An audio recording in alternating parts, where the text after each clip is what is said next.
Chers auditeurs, bonjour. Pendant ces 2 semaines de Radioteurs éclectiques, nous allons discuter avec Michel Lalou, économiste passionné par les questions de la monnaie, de l'économie et du renouveau de la démocratie. Michel Lalou, bonjour.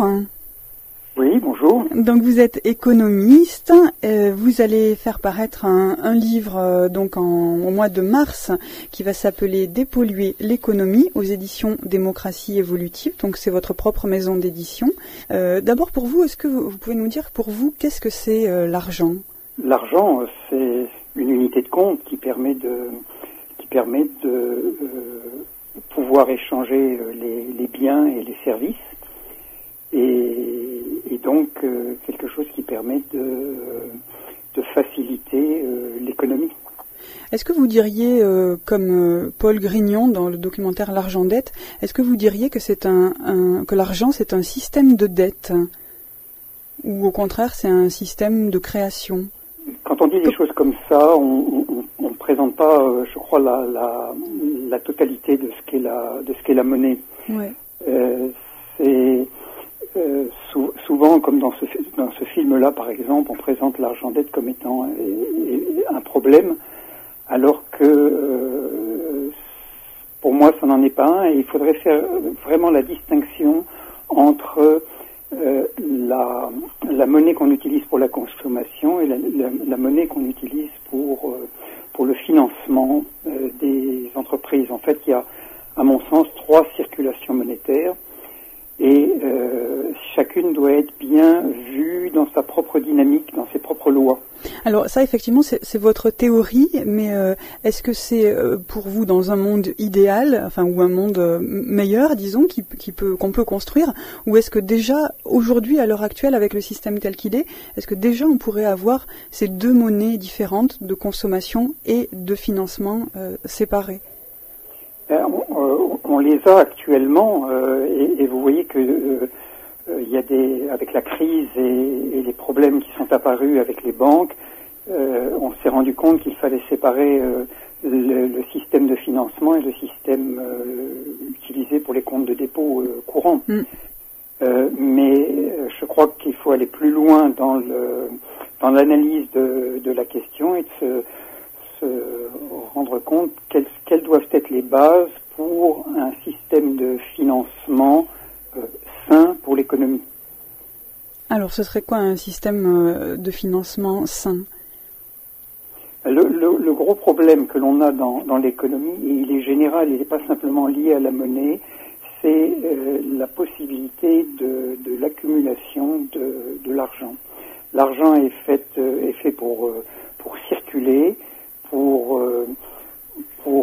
aller rapidement d'une place d'un endroit à un autre pour soit le financement, soit pour les marchandises.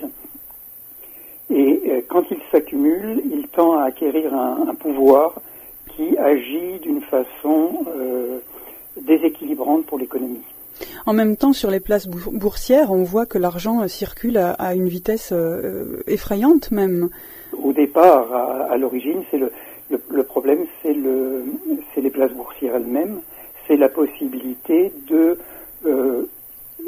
que l'argent devienne marchandise, c'est-à-dire qu'on puisse acheter de l'argent comme sur les marchés monétaires, ou que l'on puisse acheter des titres et revendre des titres. Donc c'est là, à mon avis, qu'il faut s'attaquer au problème.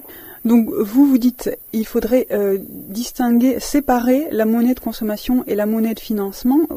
Concrètement, ça voudrait dire quoi ? Ça veut dire qu'on aurait l'euro et puis une autre monnaie à côté pour le financement, par exemple, l'euro pour la consommation et une autre monnaie pour le financement ?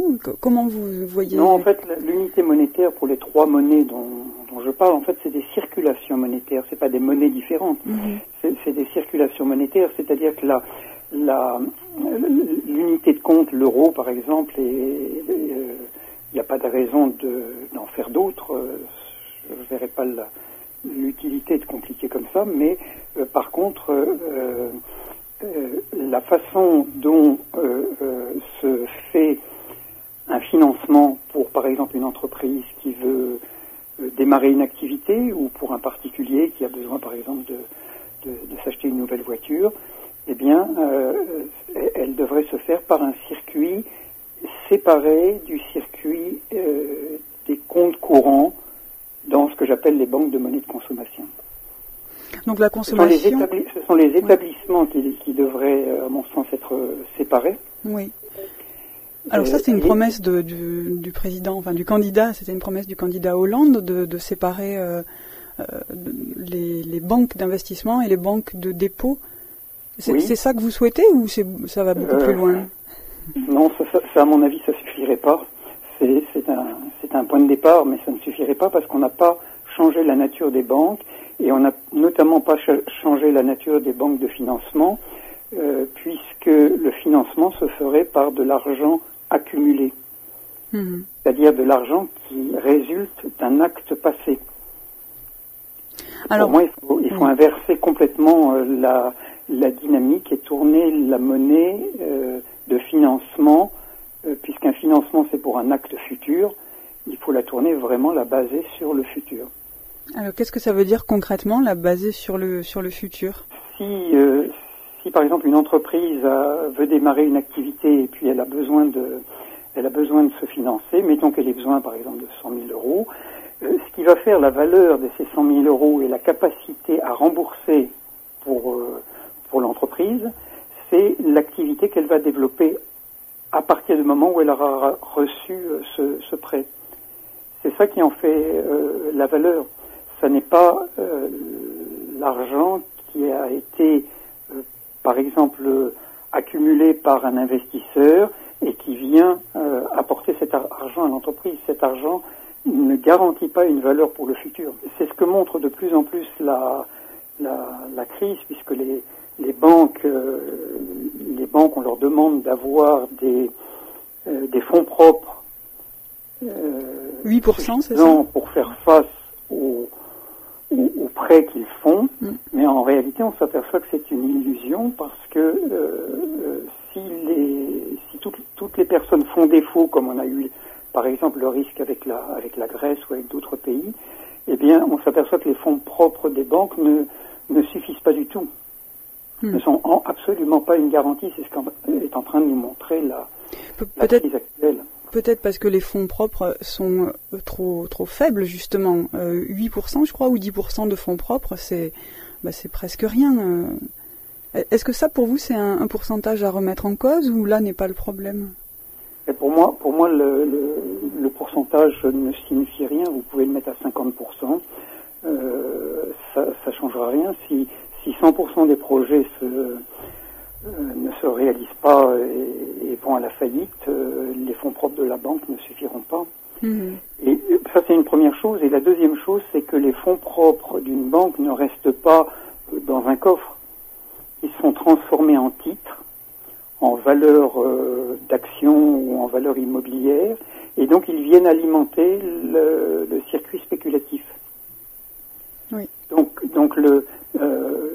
augmenter les fonds propres de la banque, c'est asseoir encore un peu plus le système dans son problème, dans sa maladie. Dans sa dérive spéculative.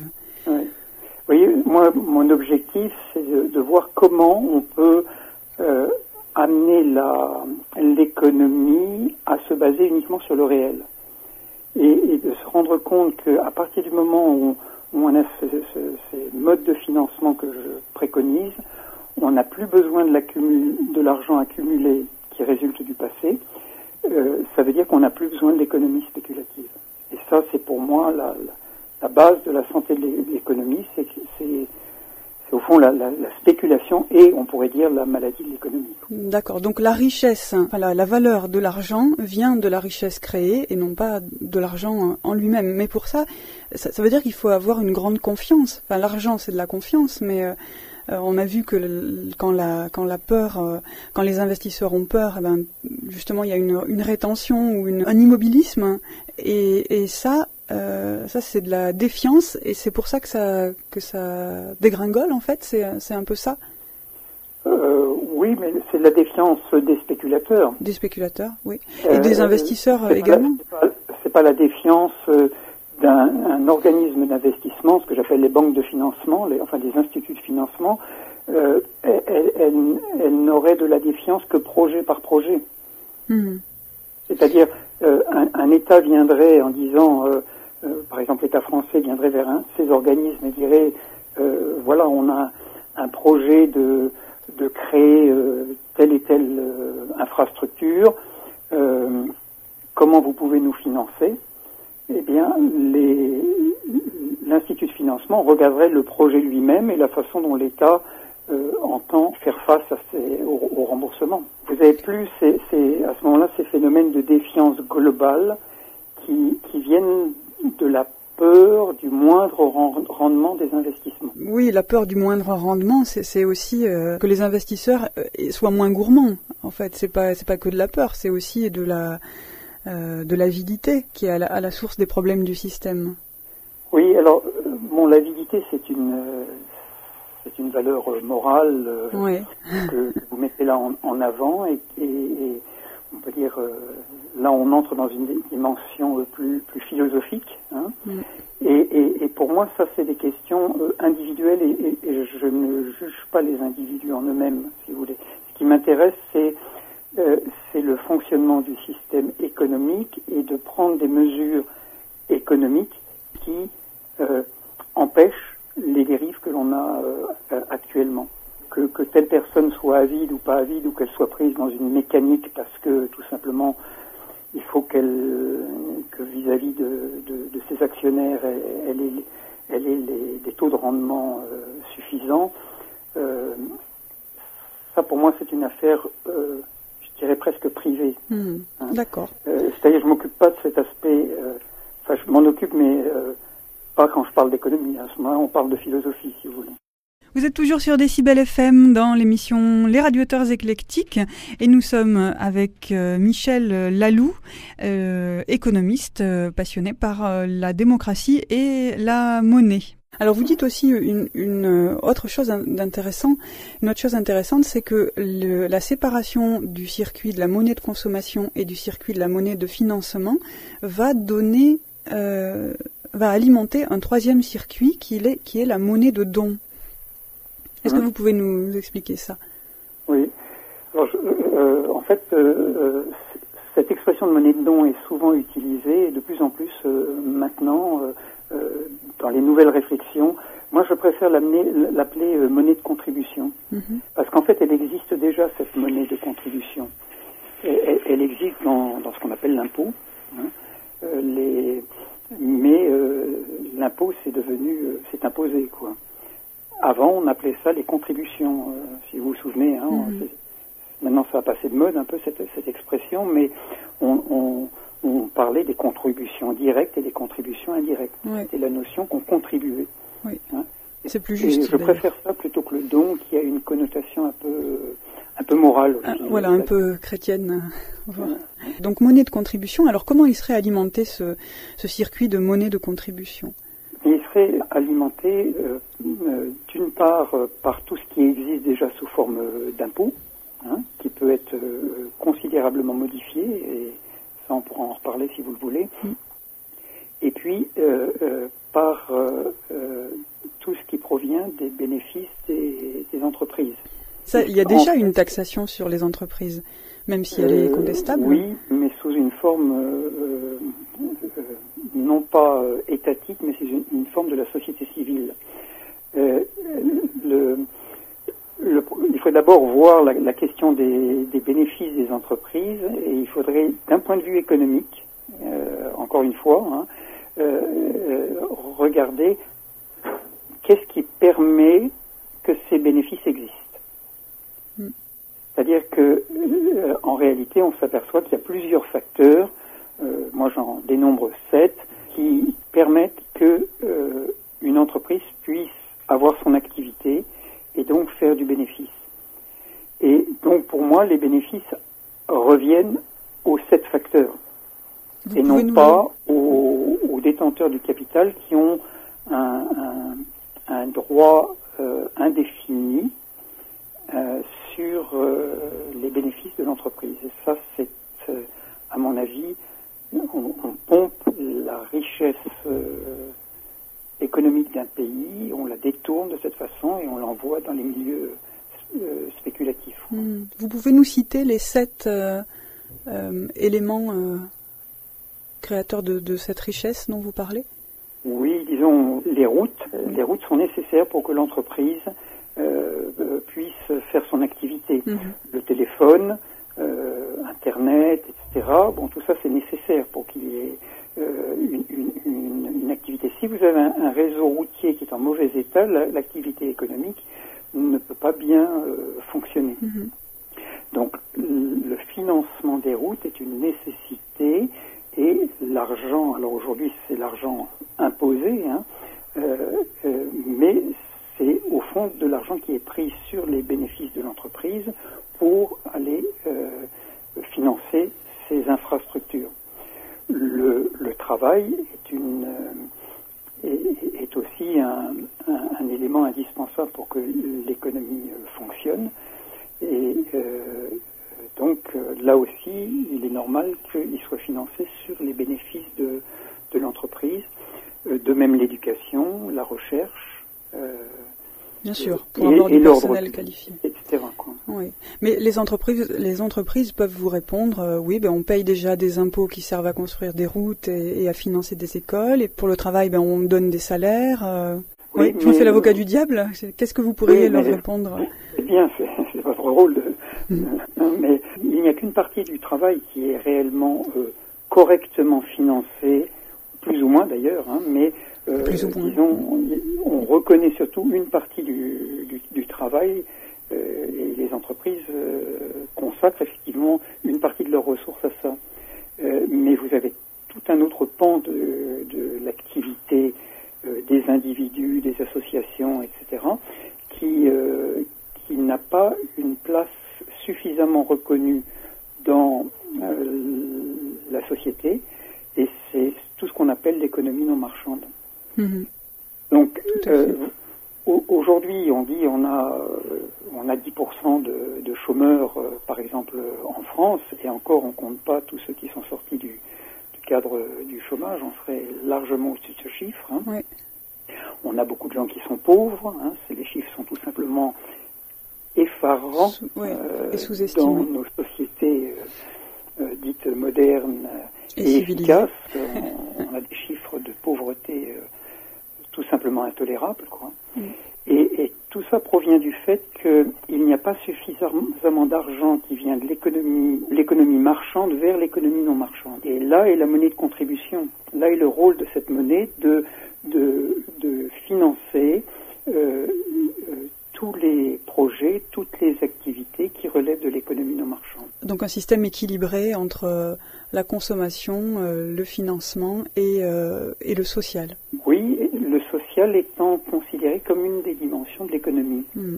C'est une nécessité pour l'équilibre de l'économie, pour moi, que de l'argent aille de cette sphère marchande, prise sur les bénéfices des entreprises, vers le non marchand. Et si on avait ça, à ce moment-là, l'économie serait équilibrée parce que les gens auraient de l'argent pour consommer, et la totalité de la production pourrait être consommée par les gens, et vous n'auriez à ce moment-là vous auriez les bases pour qu'il n'y ait plus de pauvreté. Au fur et à mesure que des emplois sont libérés dans l'économie marchande par la mécanisation, l'automatisation, etc., cela laisse la possibilité à des gens d'aller travailler dans l'économie non marchande où les besoins sont énormes. L'économie non marchande, c'est l'économie sociale et solidaire. Non, vous faites une distinction. Si on veut. Pour moi, l'économie est solidaire par essence. Je prends un exemple. C'est un peu provocateur, comme je le dis comme ça, mais il y a des bonnes raisons pour le faire comme ça. Quand quelqu'un produit à l'aide d'une machine, il produit, mettons, 100 000 pièces par jour. Il n'utilise pas les 100 000 pièces pour lui. Éventuellement, l'objet qu'il a produit, il en utilise peut-être un dans sa vie. Et donc, tout le reste va pour les autres. Dans l'économie moderne, on ne travaille pas pour soi-même, on travaille pour les autres, en permanence. C'est ça qui donne la notion de solidarité, c'est qu'on est tous interdépendants de ce fait-là. suis dépendant. Moi, je produis des choses dont je n'ai pas besoin, et les autres produisent des choses dont j'ai besoin. Et nous sommes interdépendants. De ce fait-là, quand on parle d'une économie sociale et solidaire, c'est en fait l'économie essentiellement non marchande dont on parle, mais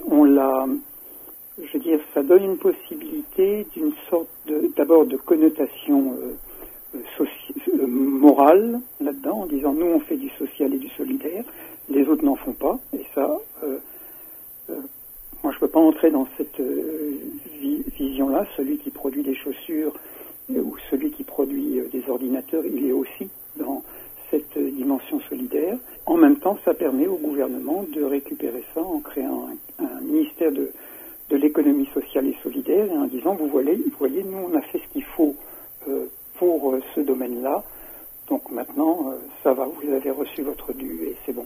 Et ça justifie de ne pas rendre l'ensemble de l'économie solidaire, c'est ça que vous voulez dire? Exactement. C'est la façon dont le système politique, là, peu importe qu'on soit de droite ou de gauche, mais le système politique en lui-même peut récupérer toute nouvelle revendication de la société en créant un ministère de l'économie sociale et solidaire. Comme disait Léo Ferré, on crée une commission. Comment on pourrait passer de notre économie actuelle ou de notre système financier actuel vers le système que vous proposez? Quelles sont les circonstances nécessaires ou les engagements de l'État, des investisseurs, des banques? Je crois qu'on n'aura pas de grand soir. Je crois qu'on est tous conscients de ça et que les choses ne peuvent se faire que de façon évolutive. Donc ce qui, moi, m'intéresse, c'est de proposer des choses qui peuvent commencer à être mises en place par des acteurs de la société civile et qui servent d'exemple. Donc ce qu'il faudrait qu'on reconnaisse, c'est une sorte de droit à l'expérimentation au niveau de la société pour que des nouvelles formes puissent se faire, et en particulier donc les banques de monnaie de consommation, les instituts de financement et les fonds de monnaie de contribution. Donc qu'on puisse créer la possibilité législative, légale, pour que ces instituts existent, avec les règles que je définis et que je détaille beaucoup dans mon livre, et qu'à ce moment-là, les citoyens qui le veulent puissent commencer à ouvrir de telles institutions et que ces institutions fassent leurs preuves par elles-mêmes et montrent le bénéfice social et économique qu'elles apportent. Alors vous dites dans votre site internet, que je citerai, démocratieévolutive.fr, vous dites dans le site qu'une monnaie citoyenne peut résoudre la crise monétaire. Est-ce que là vous parlez des monnaies locales complémentaires? Même quand vous parliez il y a deux minutes des initiatives citoyennes, est-ce que vous pensez aux monnaies locales complémentaires? Oui et non, disons, c'est très bien en tant qu'expérimentation sociale et moi j'ai rien à dire contre ça. Je consacre pas mon énergie à ça et je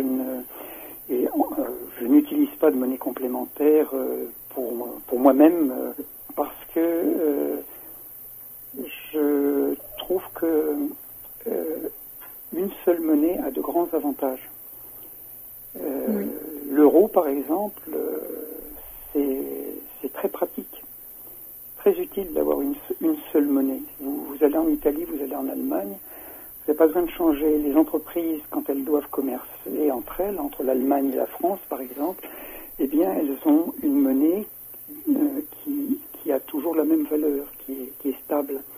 Et c'est extrêmement favorable pour le commerce. Bon, c'est favorable effectivement quand on a assez d'argent pour aller se promener dans le reste de l'Europe, et pour les entreprises qui achètent ou qui vendent à l'étranger. Mais il y a aussi dans les monnaies locales complémentaires un objectif de relocalisation et donc d'achat et vente sur un bassin de vie.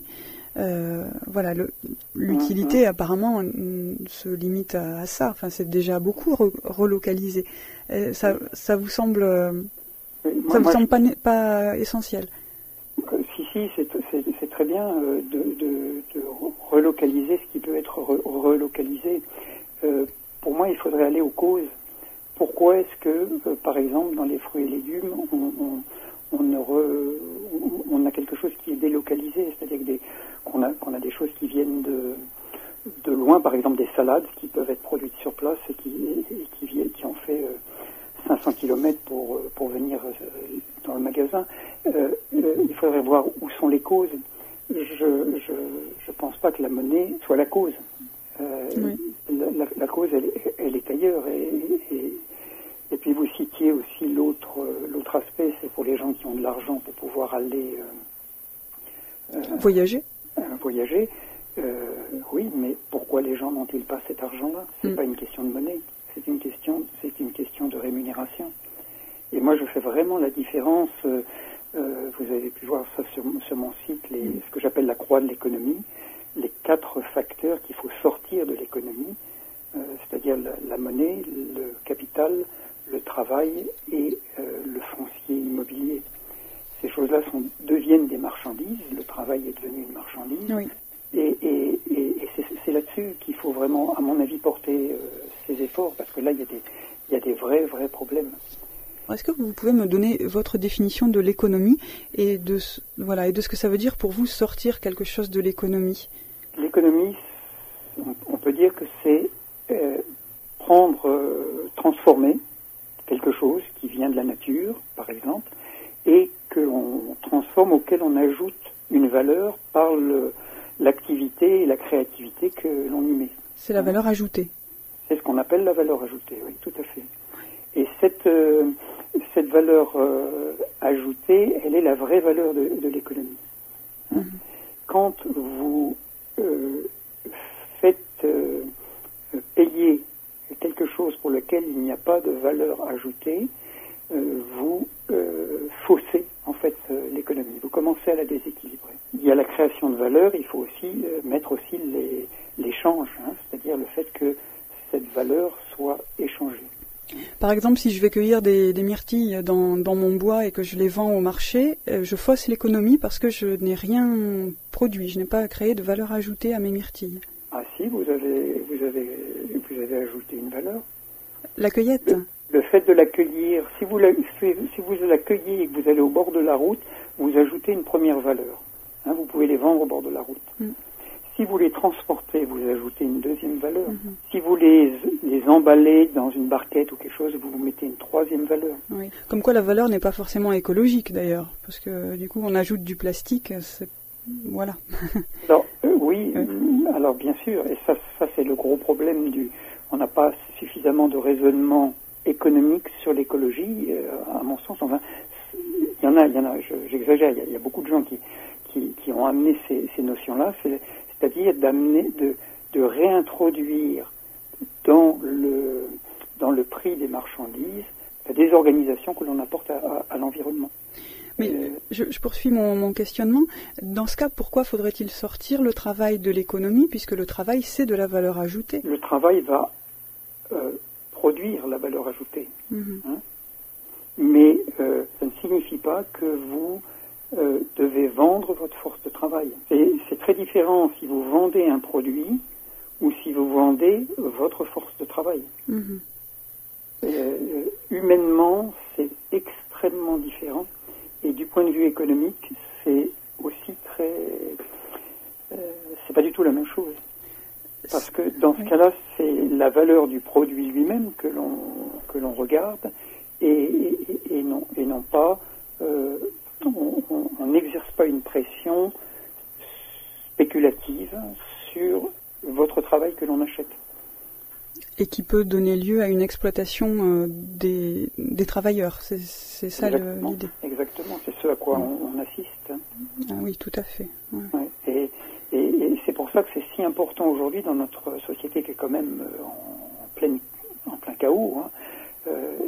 C'est très très important que l'on arrive à replacer en dehors de l'économie ces 4 facteurs parce qu'ils désorganisent considérablement la société. Vous m'avez dit tout à l'heure, l'économie, elle est solidaire par par essence, enfin en tout cas elle devrait pouvoir l'être. Hein.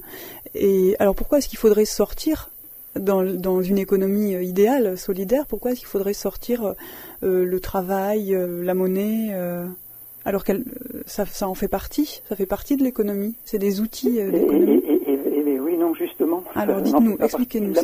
La monnaie n'est pas une marchandise. Quand on vend et on achète de la monnaie, on pervertit la monnaie.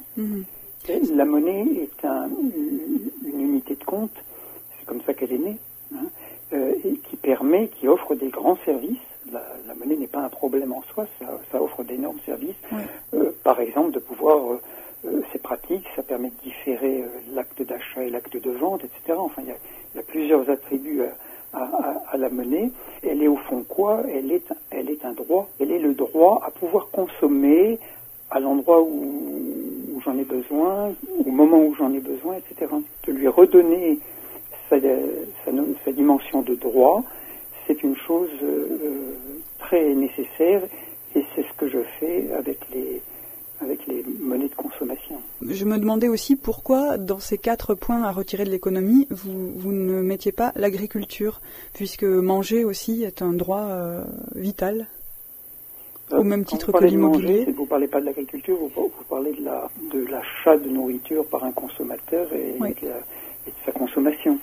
Hein. Oui. L'agriculture, c'est la production des aliments qu'on va manger, et ça, c'est par essence le premier acte économique, l'agriculture et l'élevage. Oui. C'est-à-dire, c'est le fait de sortir quelque chose de la nature et de le transformer. Donc, c'est vraiment la base de toute économie. Et pourquoi l'immobilier, alors, n'est pas la base de l'économie, puisque... Alors, là, il faut distinguer. Je parle du foncier et immobilier, parce que c'est pas tout à fait la même chose. Le foncier, c'est quelque chose, c'est-à-dire un terrain, c'est quelque chose qui est dans la nature. Si vous ne faites rien sur ce terrain, il n'est pas entré dans l'économie encore. Or, aujourd'hui, on le fait entrer artificiellement. On dit, je vends ce terrain à 200 € du mètre carré, etc. Et ça pompe une grande partie des ressources de l'économie. Dans le salaire de chaque personne est inclus le prix du terrain, et donc ça fausse tout le prix des marchandises. Pour l'immobilier, il faudrait raisonner un peu plus dans le temps, là, et regarder qu'une maison, quand elle a été payée, si elle continue d'être louée à quelqu'un alors que l'acte économique est déjà passé, alors vous introduisez de nouveau dans l'économie quelque chose qui la fausse. Est-ce que cette nouvelle conception de la monnaie peut nous amener à une nouvelle démocratie, ou c'est le contraire? Est-ce qu'il faudrait rénover la démocratie pour avoir un système financier sain? Dans quel ordre il faut prendre les choses? Je crois qu'il faut partir des solutions évolutives, aussi bien dans le domaine de la démocratie que dans le domaine de l'économie. Si on met en place des solutions évolutives comme dont j'ai parlé tout à l'heure pour le système bancaire, on pourra aussi le faire d'une façon qui soit une nouvelle forme, déjà une esquisse d'une nouvelle forme de démocratie. Ça veut dire quoi? Ça veut dire que on a, nous, pour habitude de penser que le service public, ça doit être réglé par l'État. Or, on peut très bien, et ça c'est ce que je fais pour l'éducation, pour la monnaie et dans d'autres domaines, c'est concevoir les règles, les critères qui sont nécessaires, qui caractérisent un service public. Et ensuite, ça peut être les citoyens eux-mêmes qui, par initiative locale et individuelle, créent, par exemple, les banques de monnaie de consommation, conçues comme un service public, c'est-à-dire financées avec de l'argent public. Oui. Donc, ce ne sont pas des banques privées, mais ce ne sont pas des banques étatiques. Mais elles auraient un statut associatif? Elles auraient un statut. On peut aussi créer d'autres statuts. Ça peut être un statut analogue à des statuts parapublics. hein. Ça peut être aussi de l'associatif si on veut, mais je ne pense pas que ce soit la bonne réponse tout à fait. Elle serait, surtout ce qui est important, c'est qu'elle serait sans but lucratif. Elle devrait avoir un contrôle de qualité sur la façon dont elles emploient les fonds publics qu'elles reçoivent. Elles devraient avoir une séparation totale entre la gestion de leur propre argent pour leur fonctionnement, leur propre budget, et les comptes, la gestion des comptes des déposants. Ça devrait être totalement séparé. Il y a un certain nombre de règles comme ça que je définis dans mon livre et qui donnent des critères extrêmement précis pour un service public qui répond vraiment à ce qu'on entend par service public, c'est-à-dire au service de la société, mais qui serait géré par des citoyens particuliers, des citoyens, et sous le contrôle aussi d'organisations non gouvernementales. Il y aurait un rôle extrêmement important là-dedans pour contrôler qu'elles remplissent bien leur cahier des charges de service public.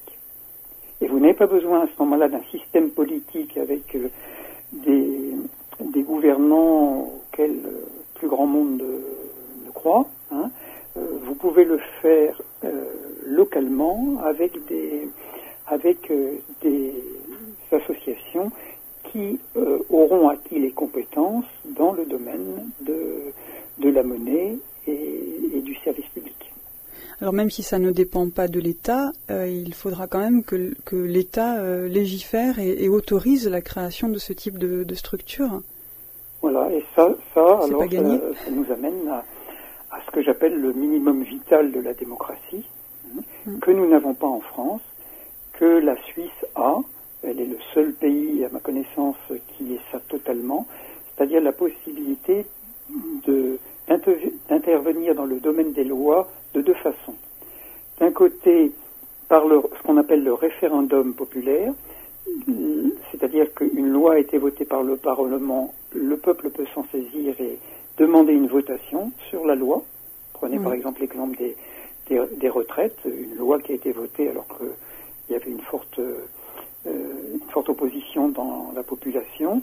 Eh bien, en Suisse, une telle loi, par exemple, il y aurait eu immédiatement le lancement d'un référendum, une campagne de signature, et la votation serait venue devant les citoyens. Et l'autre droit est dans l'autre sens, c'est le droit d'initiative législative, c'est-à-dire la possibilité pour le citoyen de proposer des lois. Et ça, à mon avis, c'est la première chose. On devrait concentrer notre énergie actuellement pour obtenir ce double droit qui est indispensable si on veut pouvoir se réapproprier la démocratie.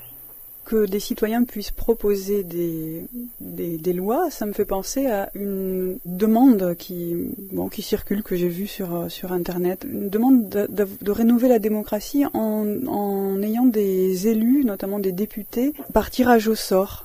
Voilà. Est-ce que vous pensez à ça ou c'est un autre système que vous envisagez? Moi, j'essaye de ne pas faire du neuf avec de l'ancien. Hein. Je vois tout à fait ce à quoi vous faites référence c'est ancien parce que ça vient de la démocratie grecque, voilà. Oui, exactement. Hein. Et je pense que le problème n'est pas là, parce qu'en fait, on garde la même conception de la démocratie, c'est-à-dire une démocratie représentative avec un pouvoir exécutif de l'État. Et moi, ce qui me semble nécessaire maintenant, c'est qu'on se rende compte qu'il n'est plus possible de gérer les choses à partir d'un ministère qui est en haut d'une pyramide et qui va décider pour l'ensemble d'un territoire. Ça, je crois qu'il faut qu'on tire les conclusions de plusieurs siècles d'expérience pour se rendre compte que ça ne fonctionne pas. Et ce que je propose, c'est justement ce qui retourne la démocratie. Hein. Et dans ce cas-là, vous n'avez plus besoin d'élus, vous n'avez plus besoin sauf dans le domaine où l'État a un rôle exécutif. Et ce domaine est extrêmement restreint. Mais dans tous les autres domaines, dans l'éducation, dans l'économie, dans la monnaie, etc., dans l'agriculture, tout, Vous n'avez pas besoin d'une gestion centralisée à partir d'un ministère. Les citoyens sont assez grands pour le faire. Il faut simplement des règles de fonctionnement et intervenir, bien sûr, quand ça ne fonctionne pas. Et en Suisse, tous les citoyens peuvent individuellement ou collectivement proposer des lois. Il y a des exemples très instructifs de lois proposées par des citoyens. Une fois, un citoyen s'est réveillé un matin en disant ça suffit maintenant, les subventions qui vont pour l'agriculture conventionnelle et rien pour l'agriculture bio. Il s'est réveillé, décidé à transformer ça. Une personne. Elle a réuni d'autres personnes, ils ont créé un comité d'initiative, ils ont lancé une initiative, c'est venu en votation populaire et ça a été accepté à une très très large majorité par la Suisse. Et à partir de ce moment-là, l'argent est allé en priorité vers les fermes bio et le bio a décollé en Suisse d'une façon spectaculaire. Mais c'est sans compter la force des lobbies. Oui, mais les lobbies ont une force parce qu'on leur laisse, on les laisse agir dans les couloirs des assemblées. Oui. Vous avez un film très très intéressant qui s'appelle, j'ai le titre allemand, Mais im Bundeshaus, le génie génétique, et c'est de Jean-Michel Bron, je crois, ou Jean-Stéphane Bron, et il montre justement comment dans une proposition de loi sur l'interdiction des expérimentations OGM, comment dans les couloirs du Parlement suisse, les lobbies étaient là, présents, on les voit, agir. Et donc comment ils ont pu empêcher le moratoire sur des expérimentations en plein champ, expérimentation génétique, et c'est une initiative populaire qui a rétabli ce moratoire. Donc je crois que justement de venir à ces services publics de la société civile, c'est une façon de court-circuiter les grands lobbies. Eh bien, ça donne de l'espoir en tout cas. Merci beaucoup Michel Laloux. Je vais rappeler les titres de vos livres, donc le précédent livre déjà sorti, La démocratie évolutive, et le prochain, Dépolluer l'économie, à paraître au mois de mars aux éditions Démocratie évolutive. Voilà. On peut citer votre site internet également, www.démocratieévolutive en un seul mot et sans accent, .fr. Qu'est-ce que je peux dire de plus? Vous envisagez peut-être de venir dans le Lot ou en Corrèze prochainement? Là, dans l'immédiat pas de date. Je suis venu à plusieurs reprises à Le Bourg et où il y a eu des conférences. Et là, j'ai trouvé un milieu social extrêmement dynamique et qui était très porteur d'espoir. Eh bien, merci à vous aussi de nous avoir donné de l'espoir. Et à très bientôt, j'espère, Michel Laloux. Volontiers, merci beaucoup. Au revoir. Au revoir.